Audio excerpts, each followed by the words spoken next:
पर शाळा सहायक लेवाशे। सरकारी प्राथमिक शाळाओं 11 महीना करार पर भर्ती थशे। सरकार 21,000 રૂપિયાનું મહેનતાણું પણ પ્રતિ મહિને આપશે। શાળા સહાયક માટે ગ્રેજ્યુએશન સાથે બીએડ કરેલું હોવું જોઈએ।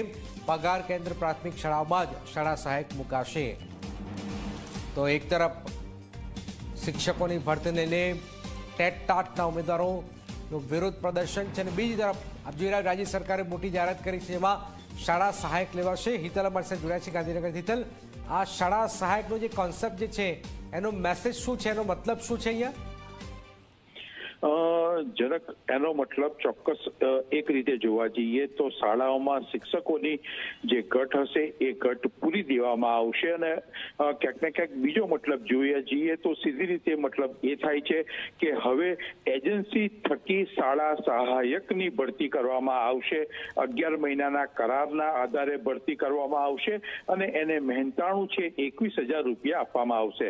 સ્વાભાવિક છે કે આમાં બીજું એક મહત્વનો પાસું એ પણ છે કે બેરોજગારોને ક્યાંક ને ક્યાંક 11 મહિનાના કરારના આધારે નોકરી મળશે। 37 વર્ષ સુધીની એક અપર લિમિટ રાખવામાં આવી છે અને ગ્રેજ્યુએટ વત્તા બીએડ કરનાર લોકોને આ નોકરી મળી શકશે એ પ્રકારની લાયકાત પણ રાખવામાં આવી છે। એટલે ક્યાંક ને ક્યાંક જો સીધી રીતે જોવા જઈએ તો શાળાઓમાં જે શિક્ષકોની શાળા સહાયક તરીકે હવે ભરતી કરવામાં આવશે અને સરકાર એવું બતાવી શકશે કે શાળાઓમાં હવે પૂરતા પ્રમાણમાં શિક્ષકોની સંખ્યા છે। બિલકુલ બિલકુલ, એક મોટી ખબર હિતલ ગાંધીનગરથી આપી રહ્યા છે। સરકાર 21,000 રૂપિયાનું મહેનતાણું પ્રતિ મહિને આ ભરતીમાં આપશે।